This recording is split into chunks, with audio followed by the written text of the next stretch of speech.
Hey guys, and welcome to the Super Gurus podcast. I'm your host Legoinator, and with me, as always, is my co-host Finn. Hey. This week on the Super Gurus podcast, we're going to be chatting Rogue One, the movie. It's finally come out, and we'll be chatting everything about it. We'll do some spoiler-free, and then we'll do spoiler-heavy. We'll also be chatting a bunch of news that has happened this week. Okay then guys, without further ado, let's jump straight into this podcast.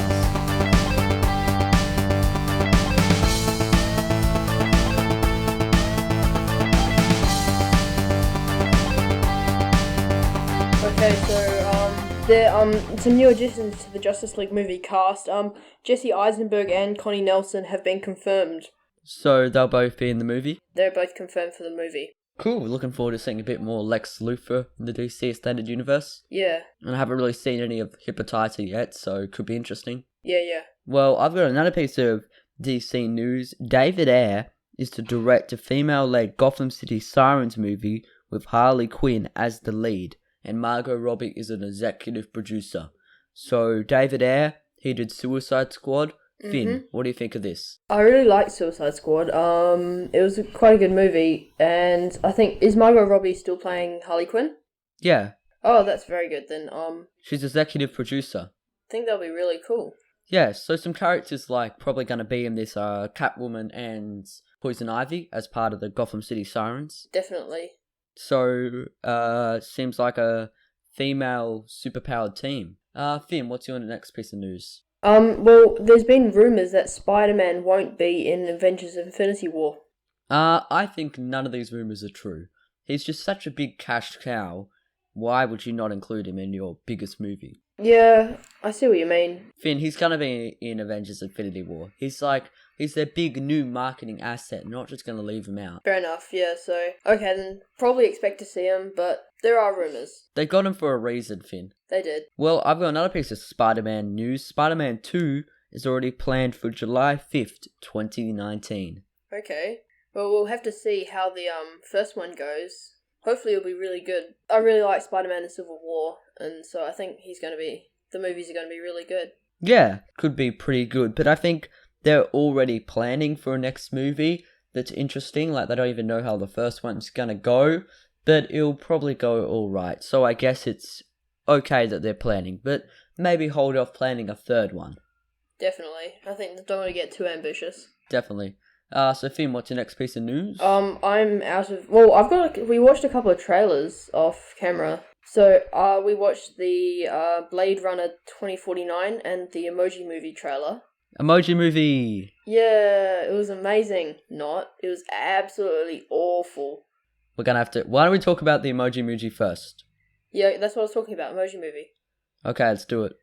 Oh no, first, actually, I'll just get my next pieces of news done. Okay, then we'll go back to the trailers. Yeah. Godzilla sequel titled Godzilla, King of the Monsters. So Kong's probably going to appear, and maybe Kong will become King of the Monsters. That sounds pretty cool, like a Godzilla King Kong. Yeah. Have you seen Godzilla yet? I haven't, actually. You should definitely watch it. It's directed by Gareth Edwards, who happens to be the man of the day today, because we're also talking about Rogue One, which is also directed by him. Yeah, oh, yeah. Okay, so I'll definitely check that out. And then another piece of quick news. New Mutants movie is titled X-Men, The New Mutants, and it's going to start shooting in May. Okay, so they are sort of spinning them out every 1 to 2 years, aren't they? It's official now. New Mutants is happening, which is really cool. Any hints on, like, casting or what the sort of, like, characters? None of that. But I would assume it would be, like, the new Jean, maybe the new Cyclops, and then a bunch of other characters. Yeah, okay. Like Cannonball. Colossus, maybe? Because we saw him in Deadpool. Who knows? Like, the New Mutants are more a bit younger. They're like teenagers. Okay, so we'll have to wait and see. Yeah, but I am pretty pumped for New Mutants. Get away from the normal X-Men. Could be what they need to, like, refresh the franchise. Maybe, yeah, just sort of give it a bit of an oomph. Yeah, so now that I've done my news, let's do the Emoji Movie. We talked about it just then for a second.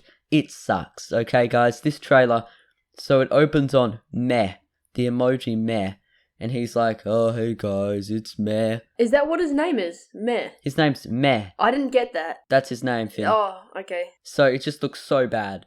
Like, he's saying, "Oh, you need to come along to this movie. Bring your family. It doesn't have to be your family." There's, like, no story. That's probably the only bit of the... Like, I mean, the only story we really saw was, like, the emojis were trapped up in, like, little boxes, and then that...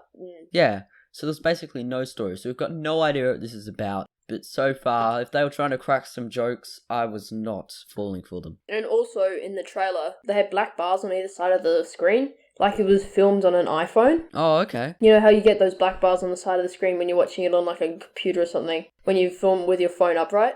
So, I don't know, If they did a whole movie like that, that'd be super irritating. super irritating, but they had the whole trailer was like that, so I don't know. Who knows, it might just be like, it's just some nice marketing. Not very nice marketing.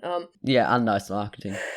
Well, I didn't like it, and it looks awful. Me too. They showed some other emojis at the end too, and they just weren't funny at all. They tried to be funny. I think it was sort of forced humour. Definitely. This trailer, there's nothing really to talk about. There's no real plot. So I guess we can't, we're judging it a bit harsh, but from what we've seen, if this is supposed to get us excited, it's made me hate this movie even more. So I'm going to give this movie an F. Okay, I honestly don't see how they can make a plot out of, like, emojis or something.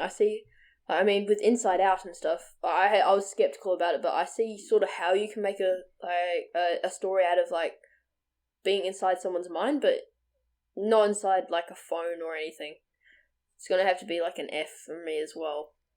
Yeah, I think what's happened is with the success of the Lego Movie, which was a really good movie and quite funny and everything. Finn, have you seen it? Oh, yes, I have. Yeah, it's actually quite good. It's funny and everything, and they seem to be hitting it out of the park too with the Lego Batman movie. They both look great. I think a bunch of studios have just thought so that they can get a toy and turn it into, or like a emoji or something, and turn it into a movie. But they can't unless you have a really good script that's really funny, which is what the Lego Movie was. Well, I think it was a combination of director, sort of plot line, and sort of the attraction of that thing. I think they've sort of they focused the movie around the attraction side of things. They found, like, a household name or a household object that everyone knows and everyone, like, enjoys using and stuff. And then they try to make a thing around that, and that was the whole marketing campaign. I just don't think it really works. It's not working. Yeah, I agree. I think that the Lego Movie did it well, but all these movies like the Emoji Movie, and there's a G.I. Joe movie planned and a Barbie movie, unless they really learn what the Lego Movie did well, it won't succeed. Like, it's not just a big advertisement. You have to make it an actual movie. Yeah, definitely. You mentioned Barbie movies. Oh my gosh. There's a Barbie movie planned. I don't know much about that though, so we'll just go on. Okay, so Blade Runner 2049. Yep. It was actually a really cool trailer. I really liked it. Me too. I haven't seen any of the other Blade Runner movies. It actually looks really cool. It's got Harrison Ford playing the old Blade Runner, and it's sort of like passing the mantle sort of onto the new Blade Runner is what I gathered. Yeah, it seems like the world has sort of fallen into like an apocalyptic state. Maybe it was always like that, and right now the new Blade Runner, yeah, it does seem like he's passing the mantle, or maybe he was sent to kill the old Blade Runner. Possibly, because he was armed and everything, so... Yeah, I also haven't seen Blade Runner, but I'm definitely going to see it now because I just want to know what's going on. Like, this looks really, really good. Harrison Ford looks like he's into the role. I think Harrison Ford's a great actor, and I think I will definitely check out the other Blade Runners and get some background and context into this trailer. Yeah, there's a lot of mystery going on, and it looks really interesting. Plus, Finn, it seems that Harrison Ford lived in some house in a barren desert, a post-apocalyptic desert. Finn, do you think 2017 is the year of the post-apocalyptic desert? You've got Old Man Logan post-apocalyptic desert, you've got maybe Blade Runner, then you've got Justice League Batman dream sequences. I think it's like sort of movies are progressively getting darker, and that sort of desert apocalyptic theme sort of quite common throughout lots of different movies. So maybe we'll see more of that sort of theme, or sort of, well, Hold on, X-Men Apocalypse was also based in the desert, the final battle, wasn't it? Yeah, but I'm talking about 2017, the year of the post-apocalyptic desert. That's what I'm calling it now. Okay, well, happy year of the post-apocalyptic desert, Ben. Yep. Okay, so what would you rate the trailer? I'd rate the trailer. I don't really know much about Blade Runner, but just off what I saw, I'd rate it a B+. I think I'm gonna go with a B. I'm really intrigued with this trailer, and yeah. Cool. Well then, that was just our news, bit of quick news for this week, and now I'll be chatting about what everyone came here for, the Rogue One movie. We're going to be talking Rogue One, a Star Wars story, everything we can think of about it. So let's start off. Let's do a spoiler-free section, and then we'll jump into spoiler-heavy. So in spoiler-free, we'll give our quick thoughts, and then we'll just give you a score, and then we'll go over to spoiler-heavy. Finn, what's your quick thoughts? Okay, so quick thoughts. Amazing movie, amazing graphics, amazing acting. I really love this. It's definitely one of my best movies of 2016. Probably one of the best. Like, it's up there with Doctor Strange for me. Okay. That's just a quick... What about you, sort of? Well, you'll be able to hear my full quick thoughts in my Rogue One review that's coming out soon. But just quickly, yes, the acting was superb. It tied amazingly into the Star Wars sort of franchise, which is really good, and it had great, easy to follow plot. Yeah, characters amazing. I just loved it so much. Finn, what would you give it, like, from F to A++? From F to A++, I would give it an A+. I'm gonna give it an A++, the Ooh. highest rating we can give. Okay. So I really enjoyed this. So Me should too. we jump into spoiler heavy? Yeah, guys, this is a really good movie. Definitely need to go see it. Ties into the Star Wars timeline really well. Great acting, great special effects. I think some of the best special effects I've ever seen, and I didn't think special effects could get any better. Definitely. Yeah. Let's jump straight into it. Let's do some spoiler heavy. So guys, spoilers for Rogue One, spoilers for Rogue One, spoilers for Rogue One. Don't say we didn't warn you. Yeah, we did warn you. So, Rogue One spoilers.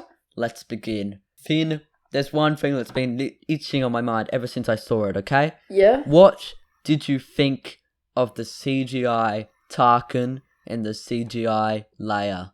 Well, I think Tarkin, I didn't notice he was CGI like immediately, but just after about a minute or so, half a minute on screen, I sort of realized he was a bit awkward and a bit plastic, and I realized he was CGI.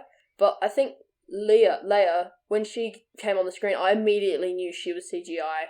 It's so blatantly obvious, especially with her. They did it pretty well though, I think. I think that most of the CGI was really good. It's very cutting edge technology.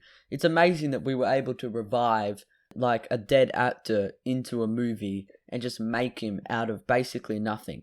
Pretty much. Really amazing. And I didn't really notice. I thought he looked really real. And if you look at pictures of him against the actual Tarkin man, it's really hard to tell them apart. Like, you have to be staring for a long time. But I do agree, with the Leia, I spotted that straight away because I knew that Carrie Fisher wasn't young.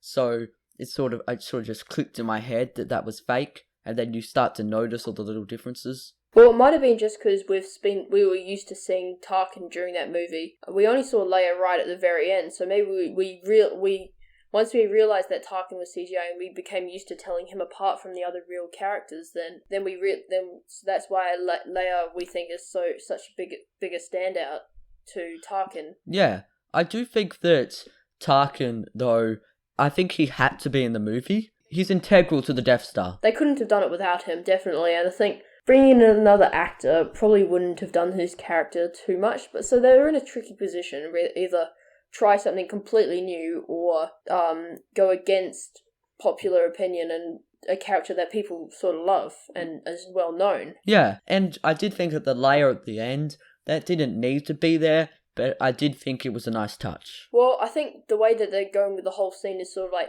really like string it straight up until so you can pretty much pace the fourth movie right at the end. Yes, that's what I wanted to talk about. Finn, for me, the ending of Rogue One was so perfect.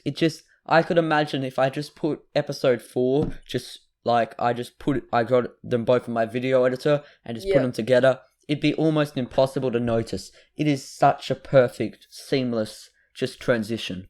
I really liked it. I really liked the way that they sort of tried to sort of recreate the first couple of scenes and sort of like really tie it back in, and like with all the same people in all the same positions and like the same sort of scenes and settings and hallway, and like they're all lined up in front of the door where Darth Vader's going to come through, and I think it's really cool. I think the way they did it, I was just like smiling to myself that while I was Me watching too. that. That was very well done, very creative, and yeah, I just think though you could if number 4 was in the same sort of quality as Rogue One, like filming quality and stuff, you wouldn't tell the movies apart if you pasted them back to back. No, it would be just one continuation of the story. I think Rogue One is just like a perfect add-on, and definitely I'm going to, when Rogue One comes out on like Netflix or something, I'm going to watch Rogue One, then just straight away watch episode 4, because it's just so perfect. Pretty much you could watch episode 3, Rogue One, then episode 4. And it worked perfectly. And it would work perfectly. There's only like, how much time is there between episode 3 and Rogue One in continuity? I know that there's 18 years between 3 and 4. 18 years between 3 and 4. So, well, okay, so there must be it must be about 17 years between 3 and Rogue One. Yeah, about. Okay. I'd say that Rogue One happens, and then like a week or so later, 4 happens. Or maybe just a couple of days. Well, no, because we see Darth Vader. Oh, no, because we see Darth Vader on the Imperial flagship. Yeah, so they have to chase after the Hammerhead, whatever the ship's called. The ship that was launched. They have to chase after that one in the Imperial destroyer. So that might be a bit longer. Yeah, but we have to first. I do want to talk about one more thing about the ending, and then I think that we do need to come back to Darth Vader. There's some things I want to say about him, but about the ending, Finn. Were you surprised all the main characters died? I think that it was like a very different twist to like, oh, everyone's alive, everyone's happy, yay, the usual way that it happens. But I think I knew that as soon as they got on to as soon as like all those other Darth Vader came to Scarif, then I knew that at least most people were going to die. Like, at least the people, like, on the ground or whatever, once they got the thing up, they're going to die. Yeah. And they weren't exactly sad about dying, were they? They'd done their job, and they weren't really anybody, though, in, like, the whole terms of, like, the universe. They weren't, like, I mean, one was a captain, one was, just a rebel. A misfit. A misfit that's always been in jail, and... Yeah, I did think that someone was going to die, like maybe Chirrut Umwe or Baze Malbus or even Bodhi Rook, and I definitely thought K2SO was going to die, but I didn't think the whole team was going to die. But I did think it was a good idea to have the whole team died, because then you really get the stakes. Like, they died for these Death Star plans. They mean something. They died for the rebellion. And I think it also sets Rogue One apart from the rest of the Star Wars saga. It makes it different, but it also ties it back in some ways. Yeah, it's sort of like they didn't win in the end. Like at the end of 3, the Empire won, and that was the end. At the end of 6, the Rebellion won, and we don't know how 7, 8, or 9 is going to end. But at the end of Rogue One, really no one won. The Empire suffered battles, the Alliance suffered people. No one really won there. So yeah, I thought it was interesting that the characters died at the end. But I think it's a good idea, because it does mean that now people aren't going to be asking, well, where was Jyn Erso in episode 4? Yeah, that would have been a major plot hole if they sort of left her alive, or anyone else, really. Yeah, but about plot holes, Finn just, made my memory just go, you know how I thought it was really interesting. Star Wars fans have been asking for ages, why is there a resource port in the Death Star? It's just such an obvious flaw. Galen Erso put it there deliberately. Now that is cool. It's one way that they really fixed a major plot hole in number 4, and they did it really creatively, and they sort of that sort of allowed them to develop the characters more, and it was very well creatively done. Yeah, I did think that was a good way to, fix up that little plot hole, and I was happy that they fixed it up, because Star Wars fans have been asking that for ages. Yeah. And also, no, do you want to go? Oh, no, you go. Sure, and I've got another thing. So, the Death Star, I also found it interesting how now they've added in Alderaan wasn't the first planet to be destroyed by the Death Star. Okay. There's been other planets attacked. Well, so they killed the city of Jeddah. Did they kill the planet? Or was No. it... No, it was just the I think city. they just put the laser on, like, low damage and just blew up the city. Low damage. Jeddah's a small planet, though, so it wouldn't have taken much compared to, like, Alderaan or something to kill it. Yeah, but I did think it's interesting. Now we know that Alderaan's not the first thing. So the Death Star blew up more than one planet, which is good, because it means they actually built it something. They did. It wasn't pointless. Yeah, definitely. So, Finn, is there anything you really want to... I've been talking a lot about stuff that I just found really interesting. Anything you want to say? I really like Darth Vader. I think... Oh, yes, Darth Vader. He was really cool. I think we saw... We didn't see much of him. We saw a little bit, like, a little bit right before the climax and a little bit right at the end. There was 2 scenes. The 2 scenes. One where director Krennic was going to Darth Vader on Mustafar. Actually. That's his castle on Mustafar. Mustafar, yeah. You know Mustafar, right? Yeah, Mustafar. That's where he got his legs chopped off. Yeah, which is really interesting. And that castle looked pretty awesome. It was mean. I think the whole sort of, like, with the lava running through the middle of the castle and, like, the water... Yeah, it looks like, so the lava cool. fall, and that was mean. I really liked that castle. And that scene was so perfect. Like, his entrance was amazing. And I loved how he, like, did that choke on Krennic. It was so good. Yeah, you better not choke on your aspirations. Yeah. Some dark wordplay. That was very well done. It also showed Darth Vader as, like, a different sort of character. Like, sort of more menacing, more, like... You're right. You see him like that in the Star Wars Darth Vader comics I've been reading. Yeah. Like, he's more a menacing character, but you're right. It did show him as a bit more of a menacing guy, except for if you happen to find him floating around with no limbs in his pool.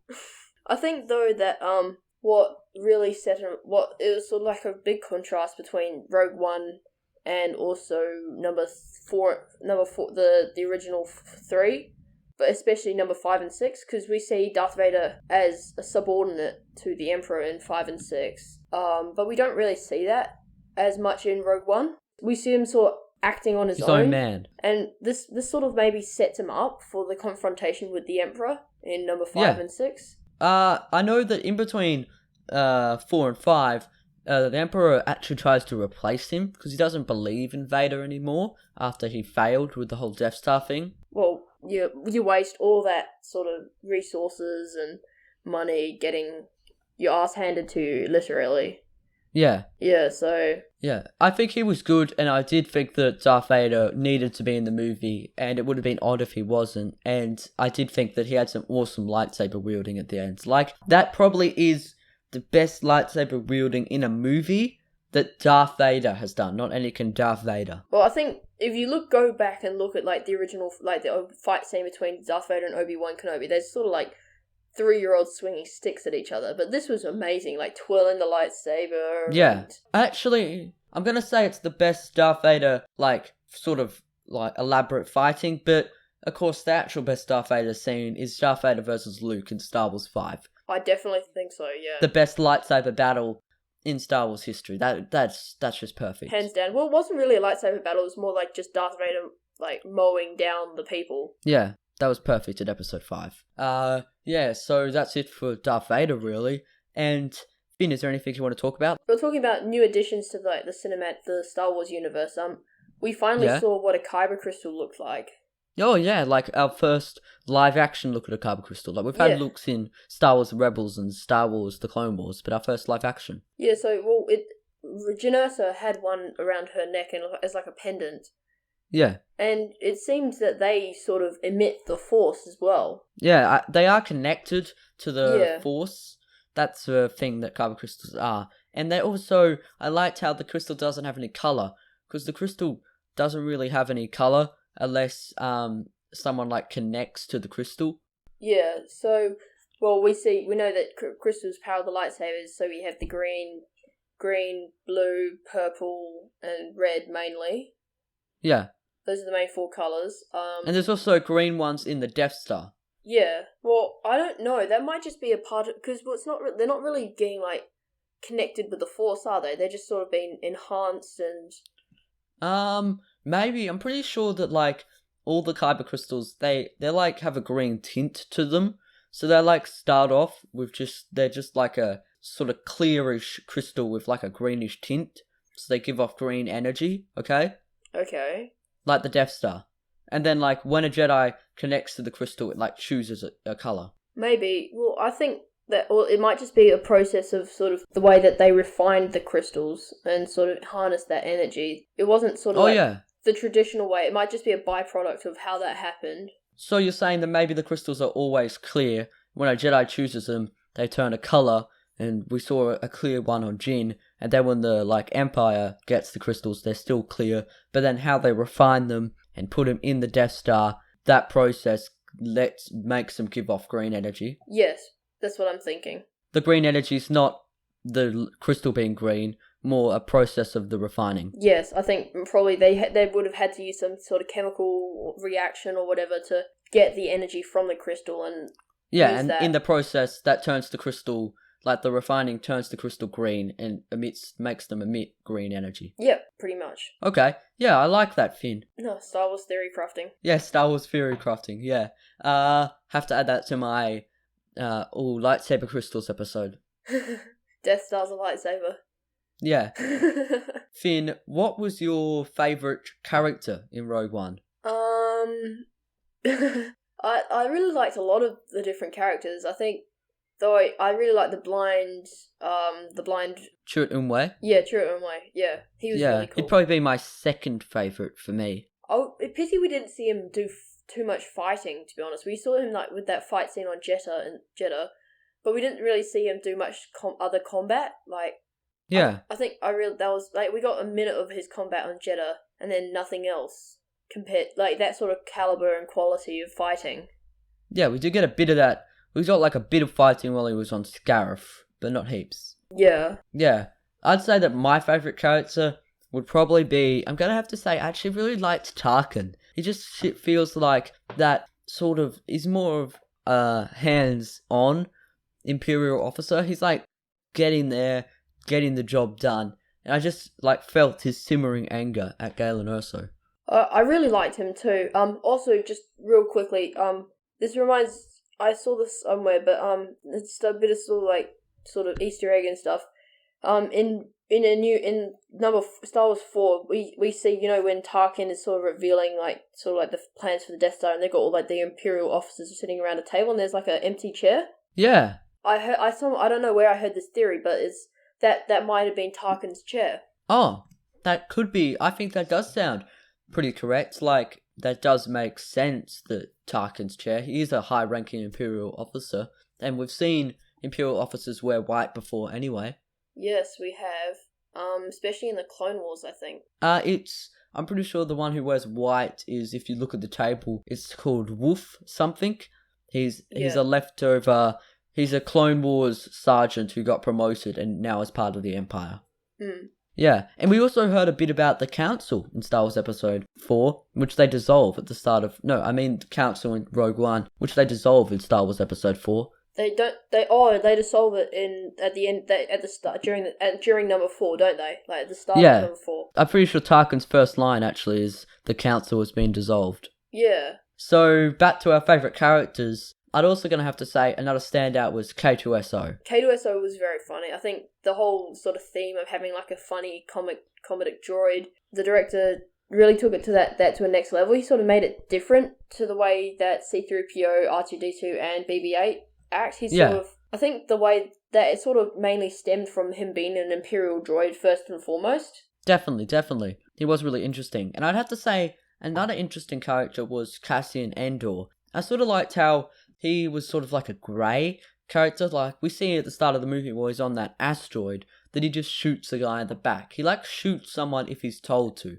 He's very sort of black and white with his orders, and he'll obey them to the letter. And I think, how often do we see his allegiance change in the movie? Like, quite a few times. I think he doesn't shoot Galen, which is going against his orders. And then later he also goes to Scarif with Jin, which is also against his orders. Yeah, and then, but we find him, he's really loyal to whoever his allegiance is, and when he eventually does trust Jin, he's really loyal to her and he does everything to help her.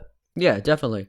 I think that he was another good character. I think there was a load of good characters in Rogue One. A lot of standouts for me. Yes, very well developed as well, and very well connected and woven into the pre-existing Star Wars storyline. Yeah. So, is there anything else you really want to chat about Rogue One? That I really like the movie, and I would definitely go and see it again. Yeah, me too. And I did think it added a lot to the Star Wars lore. Like, it's added a whole new movie, of course, but then there's so many new planets we saw, so much new stuff, and just so good. Rogue One, definitely an A++ for me. One thing, the Rogue One, we did hear of reshoots a couple weeks ago, and I do not think those reshoots impaired on the movie at all. I don't even know what scenes were reshot, so... I'm pretty sure Saw Gerrera, all his scenes were reshot, and I'm pretty sure Darth Vader was added. Now that you mention it, I think Saw Gerrera was a weak point in the plot. Yeah. He didn't seem to fit in that well, now that you mention it. That's just my hindsight. I need to go look at it again with this knowledge, but He did look awesome, and I do think that he sort of needed to be there for the plot to advance. Like, they needed to find the pilot and stuff, but you're right. They needed him to connect with Jyn Erso. Yeah, he's like an extremist, extremist. Extremist. He did have that weird mind-reading monster, which was a bit weird, but it sort of made sense a bit. Yeah, like I said, it was quite... I think, looking back, it was the weakest point of the movie. Yeah, I did think that Saw Gerrera was alright, but I do think that mind-reading bit was a bit of the weak point. But the rest of the movie makes up for it, for me. That's just a very small scene. That's one scene. Yeah. Well, another thing that just back to that thing, he said that your mind, after that thing reads your mind, you're never the same again. Except the pilot seems to be pretty okay afterwards. Yeah. Like, I mean, you see him crying in the cave, but then after that, he's fine, sort of. Who knows, actually? I'm not sure how your mind is the same again. Well, then again, we don't really have much prior sort of comparison between after the mind reading and before the mind reading, so it's sort of... Maybe it has more long-term effects, like it just causes your mind to deteriorate faster. Maybe it's sort of like break down, can't recall certain things. That could be a reasonable explanation, because that means we wouldn't really see the effects within Rogue One, but if we had followed Bodhi Rook for maybe like 30 years, maybe the effects of the mind reading causes your mind to deteriorate faster. And maybe cause onset of certain diseases like Alzheimer's or dementia or something like that. Yeah. Yeah, maybe that could be a thing that actually does seem like a viable option, I'd have to say. Maybe your mind just deteriorates faster than a normal person's once you have it. Okay, more Star Wars theory crafting there. Yeah. Nice work. Okay, so, A++ for me. A+ for me. A+ for Finn. Really good movie. Enjoyed it heaps. Would fit perfectly with Star Wars 4. I'm trusting Star Wars to do any more spin-offs. Amazing movie. Love it. On the Star Wars spin-offs, Bounty Hunters, Han Solo, I think those have... Obi-Wan, yeah, those have really good potential. Really, really good potential. Yeah, definitely. Amazing movie. You need to go out there and see it. I love it a lot. Disney's going great with Star Wars. I think I was a bit skeptical when Disney did buy Star Wars, but they've taken it in a good direction. Yeah, and actually, one more thing before we go. Let's just chat some Easter eggs. Finn, I'm just going to list off some Easter eggs that I saw. C-3PO R2-D2 Yep. Easter egg. There's also an Easter egg of Chopper from Star Wars Rebels. You can see him quick. Yeah. He's like the little droid. Yeah. There's also another Rebels Easter egg. There's the Ghost, which is the Rebels ship. You see really, really quick. Seen in the Armada, sort of. Yep. Yeah. And there's one that I spotted. You know when they're going through, like, they're in that room and they go pick up the Stardust plans? Yeah. They say Darksaber. That's probably a reference to the Darksaber from Star Wars The Clone Wars. Yeah. Okay, so those are pretty... Yeah, I think I've said my Easter eggs. The room, the empty chair in A New Hope, and what was the other one? I can't remember what. I think I've said mine if you go back and listen to it or whatever. Yeah. So a couple Easter eggs sprinkled, and I'm sure that if I watch the movie a couple more times, I just keep on spotting stuff. Definitely, I think that's why you go back and rewatch it. You sort of Star Wars movies have a lot of rewatch value. very much so. I think there's some movies that are good first time, but Star Wars you can rewatch it a lot of times, except for the first 3. Well, whenever I watch like a Star Wars marathon, I always watch the first 3 anyway. Yeah. I haven't really binged like any sort of like massive Star Wars. They're sort of one-off movies for me, but Yeah. Okay.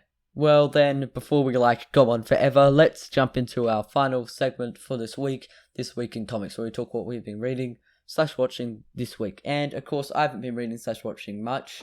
It's the Christmas season over here, so I've been doing some festive stuff, not really reading / watching anything really. I did finish watching Brooklyn Nine-Nine Season 3. I've finished Season 4. Season 4? Yeah. Nice. Well, they're still going with Season 4. I mean, they've filmed 10 episodes already. The new one's coming out January the 1st, and so I'm all ready to watch that online. Cool. Yeah. And, is there anything you're planning to watch this soon? Not particularly. I have been reading a new novel called Elantris by Brandon Sanderson. Haven't really gotten into it too much, so I can't really give a full, like, review about it, but Okay. so far Okay. it's been pretty good, and I really like Brandon Sanderson. He's one of my favourite authors at the moment, so I think it's going to be a good book. Cool. And what I'm planning to watch is, I've got Star Wars fever right now. I'm actually planning to watch Star Wars The Clone Wars. Okay, It's on Netflix. I'm not too hyped about Clone Wars. I think it's pretty lame, to be honest, but that's just me. Oh, okay then. Okay, yeah. Okay, well, we're going to have to end this podcast then. I've been Legoinator, and there's been Finn.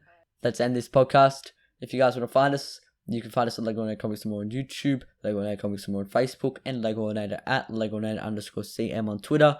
And also, please subscribe to the channel. Please like this video and comment below what you would give Star Wars on the scale of F to A++.